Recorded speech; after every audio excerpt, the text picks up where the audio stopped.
Olá, pessoal, bom dia. Um dia de bênçãos para todos nós. Eu sou o professor Janilson, professor de ensino religioso da Escola Municipal Vereador Aildo Mendes, em Padre João Maria, no município de São Gonçalo do Amarante, Rio Grande do Norte. Estamos aqui para dar continuidade à nossa videoaula de ontem. Ontem nós estudamos a introdução ao budismo, se tratando das grandes religiões do mundo.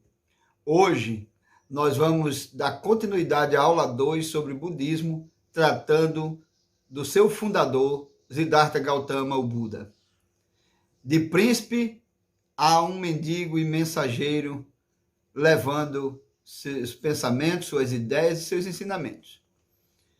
Segundo a maior parte dos historiadores, os 80 anos da vida de Buda se passaram ao longo do século V a.C. O príncipe Siddhartha Gautama, mais tarde chamado Buda, nasceu numa rica família. Seu pai, o rei Suddhodana, tinha grande prestígio. Era muito rico. O menino cresceu cercado de proteção, de mimos, de conforto. Casou-se e teve um único filho. Um dia, ao atravessar a cidade, ao sair dos muros do palácio, do seu conforto, Siddhartha Gautama ficou abalado com a miséria em que viviam as pessoas e com as doenças que as acometiam. Ponderou então que nem toda a sua riqueza o livraria da velhice, da doença e da morte. Por isso decidiu ajudar as pessoas a refletir sobre essas questões e abandonou o conforto e a família para viver uma vida simples. Uma vida sem apegos materiais e livre dos sofrimentos.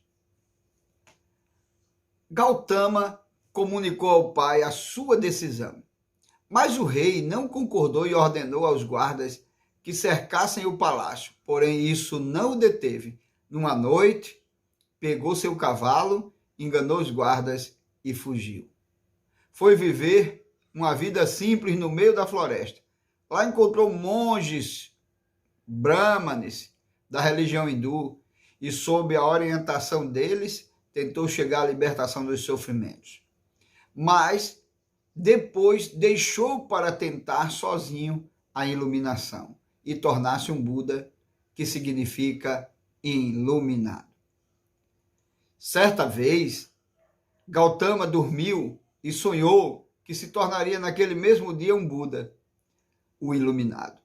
Ao anoitecer, sentou-se embaixo da mesma árvore onde todos os outros que atingiram a iluminação se haviam sentado. Imóvel, meditou até atingir sozinho esse estado de iluminação.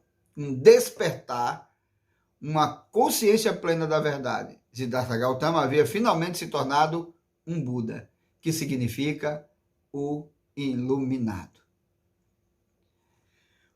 Aqui está a nossa parte 2 das aulas sobre budismo. Hoje falando do seu fundador, Siddhartha Gautama, que veio a se tornar depois o Buda, que significa o iluminado. Antes príncipe, num palácio confortável, debaixo da proteção do pai, que era um rei, agora indo morar com aqueles que sofriam. Como disse ontem, o principal ensinamento dele era viver a sofrer, porque ele encontrou na velhice, na doença e na morte o sofrimento.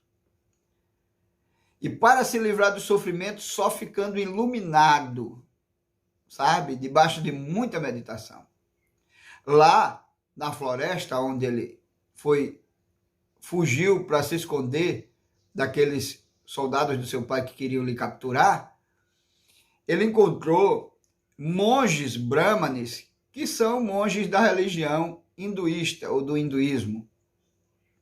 E eles lhe deram orientações como ele poderia se libertar do sofrimento e sozinho fazer esse caminho de iluminação. O que eu quero nessa videoaula é que vocês entendam quem é o fundador do budismo, Siddhartha Gautama. O que ele era? Um príncipe. O que ele se tornou? Se tornou um mendigo, um pobre que veio a viver entre os pobres. Qual era a significação disso tudo? Chegar à iluminação. E quando ele chegou a esse estado de iluminação, ele se tornou um Buda, que quer dizer iluminado. E aí, um dos objetivos era chegar a uma consciência plena da verdade. E assim, Siddhartha Gautama vinha a se tornar um Buda. Certo? O iluminado. Então, até a próxima videoaula, que estaremos falando sobre os ensinamentos de Buda na aula Budismo Parte 3. Até a próxima videoaula e vocês possam responder as seguintes questões. Quem é o fundador do budismo? Siddhartha Gautama. O que é que ele veio a se tornar? O Buda, que quer dizer o iluminado. E também, o que é que ele encontrou quando saiu dos muros do palácio, montado em um cavalo, fugindo do seu pai, fugindo da realeza, fugindo dos soldados do palácio? Ele encontrou a velhice, a doença, a morte. 3 estágios ou 3 fases do sofrimento humano. Respondam isso e até a próxima videoaula.